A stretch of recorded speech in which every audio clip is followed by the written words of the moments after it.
नमस्कार मेरे दोस्तों। क्या हुआ जब एक साधु को मक्का मदीना में घुसने से रोक दिया गया? वह साधु क्यों मक्का मदीना के अंदर जाना चाहता था और उसे वहां जाने से क्यों रोका गया? दोस्तों, जैसा कि आप सभी लोग जानते हैं कि मक्का मदीना के अंदर गैर मुस्लिम को जाने से सख्त मना है। अगर कोई भी सऊदी अरब मक्का मदीना में जाना चाहता है तो वह सच पूरी तरह से मुस्लिम होना चाहिए। लेकिन आपने कभी अपने मन में सोचा है कि कोई साधु जब मक्का मदीना के अंदर गया तो उसे घुसने से मना कर दिया? आज आप सभी लोगों को इसी के बारे में बताने जा रहे हैं। जब मक्का मदीना के अंदर हुआ कुछ ऐसा चमत्कार, इसके बारे में सुनकर आप सभी लोगों के होश उड़ जाएंगे, पसीने छूट जाएंगे। दोस्तों, वीडियो में आगे बढ़ने से पहले अगर आप एक हिंदू हैं तो जय श्री राम लिखें, और अगर आप एक मुस्लिम हैं उसको कमेंट में अल्लाह जरूर लिखें। और इसी के साथ आप सभी लोग हमारे चैनल को सब्सक्राइब कर लीजिए और वीडियो को लाइक कर दीजिए। तो चलिए अब जानकारी की ओर चलते हैं। दोस्तों, इस घटना की शुरुआत एक विदेशी कथावाचक साधु महाराज जी से होती है, जिसका नाम हमने हरि गोविंद रखा है क्योंकि उस साधु का मानना था कि धर्म हमारी रक्षा करेगा अगर हम उसकी रक्षा करेंगे। हमने साधु का नाम हरि गोविंद बताया, लेकिन उनके साथ हुई घटनाओं और उनके कार्यों का विवरण आपको अवश्य बताएंगे। प्रिय, ये है सन 2020 में साधु महाराज ने विभिन्न देशों के शहरों में अपनी कथा सुनाई। लेकिन जब उन्हें पता चला कि हिंदुओं की स्थिति इस्लामिक देशों में बहुत बुरी है और वहां उनके साथ बहुत गलत व्यवहार किया जाता है, तो उन्हें यह सब जानकर बुरा लगा और उन्होंने फैसला किया कि वह कई इस्लामी देशों में जाकर वहां के कुछ हिंदू लोगों को अपना धर्म सिखाएगा, ताकि वे इस्लाम देश में रहते हुए भी एक हिंदू की तरह जीवन जी सकें। ठीक उसी तरह दोस्तों, जैसे भारत में अलग अलग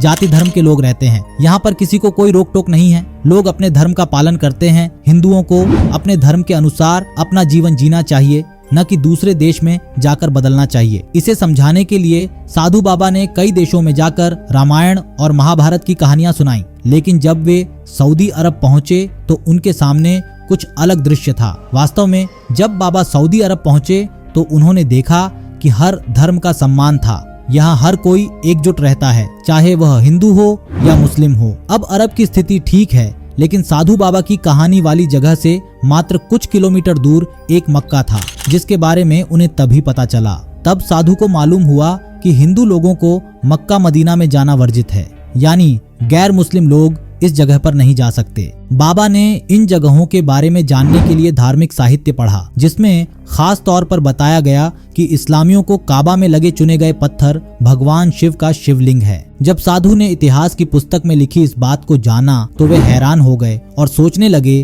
कि जिस स्थान पर शिवलिंग है वहां हमें जाने क्यों नहीं दिया जा रहा है। पुस्तक पढ़ने के बाद साधु महात्मा मक्का मदीना में शिवलिंग देखना चाहते थे। दोस्तों चाहते थे कि मक्का के इस शिवलिंग को भी देखें और जानें कि गैर मुस्लिम लोगों को यहाँ जाने की अनुमति क्यों नहीं दी जाती है और लोग इस शिवलिंग को इतना महान क्यों मानते हैं। और इन सब बातों को जानने की उत्सुकता में साधु ने पहले एक मुस्लिम आदमी का मुखौटा पहनाकर मक्का मदीना चले गए। लेकिन जब वह मक्का मदीना पहुंचे, कुछ किलोमीटर पहले एक गार्ड ने उनके हाथ पर निशान देखा। इस तरह का निशान देखते ही वह गार्ड को समझ गया कि यह एक हिंदू व्यक्ति है न कि मुसलमान, इसलिए उन्हें मक्का मदीना में प्रवेश करने से मना किया गया। लेकिन दोस्तों, साधु महाराज चुपचाप वहां से नहीं चले, बल्कि गार्ड को बताया कि यहाँ हमारा शिवलिंग है, इसलिए मुझे अंदर जाने से कैसे रोका जा सकता है। साधु की बात सुनने के बाद पुलिस ने उन्हें सौंप दिया। परीक्षा थोड़ी देर चली, लेकिन अंततः साधु महाराज को छोड़ दिया गया, क्योंकि वह एक प्रसिद्ध कथावाचक और साधु महात्मा थे।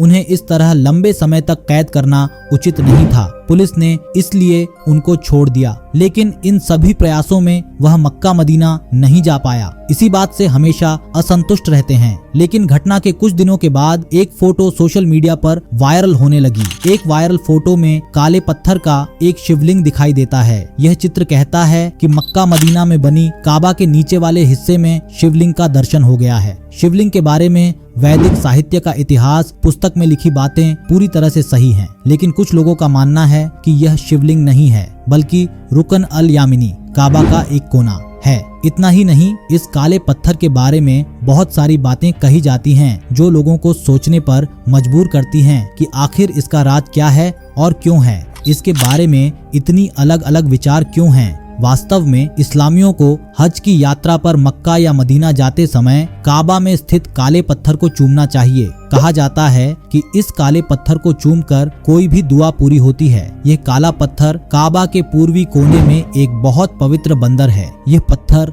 आदम का है, यानी आदम और हव्वा दुनिया का पहला आदमी और औरत माना जाता है। बताया जाता है कि इस्लाम के उदय से पहले ही यह काला पत्थर पवित्र था। ये भी कहा जाता है कि पहले यह पत्थर सफेद था, लेकिन जिस जीव ने इसे छुआ और चूमा उसके पापों की वजह से यह काला हो गया। साथियों, बहुत से लोग मानते हैं कि यह पत्थर पहले से ही काला है। अब किसी को भी नहीं पता कि सच क्या है, लेकिन इस्लामियों ने इस काले पत्थर को किसी भगवान से कम नहीं मानते। अगर उनके धर्म में कोई भगवान नहीं है, लेकिन वह पत्थर को इतना महत्वपूर्ण मानते हैं कि उसे चूमे बिना उनकी हज यात्रा पूरी नहीं होती। मुसलमान दुनिया भर में सऊदी अरब के मक्का को पवित्र स्थान मानते हैं। इस्लाम धर्म मानने वाले हर व्यक्ति को कम से कम एक बार अपने जीवन में हज यात्रा करना अनिवार्य है। उसके पास आर्थिक सुविधाएं हों जिससे वह अपने जीवन में सुविधाएं पा सकता है। उसे मक्का जाने के लिए किसी से पैसे मांगने की जरूरत नहीं होगी और उसका पैसा चोरी, मक्कारी या धोखा नहीं होना चाहिए। वह शारीरिक रूप से फिट होगा, तब श्रद्धालु मक्का जा सकते हैं और अपनी हज यात्रा पूरी कर सकते हैं, जो 5 दिन मक्का में बितानी होती है और 5 दिनों की अलग अलग रस्में करनी होती है। इन रस्मों का हज की यात्रा में बहुत महत्व है। दोस्तों, आपने देखा कि कोई हिंदू काबा में जाना चाहता है तो नहीं कर सकता, किसी तरह उसे रोक दिया जाता है। लेकिन इन साधु महाराज के पास जाने के बाद कुछ हुआ जो सबको हैरान कर दिया, जो आपने अभी देखा है। दोस्तों, अब आप सभी लोगों को मक्का मदीना की पूरी सच्चाई जानकारी के बारे में पता तो चली गया होगा। आपका क्या कहना है कमेंट करके हमें जरूर बताएं। यदि आपको वीडियो पसंद आई है तो वीडियो को लाइक करें और अपने दोस्तों के साथ शेयर करें। वीडियो देखने के लिए चैनल को सब्सक्राइब कर दें और वीडियो को लाइक कर दें। हम मिलते हैं जल्दी एक और नई जानकारी के साथ। तब तक के लिए आप सभी लोगों को जय हिंद, जय भारत।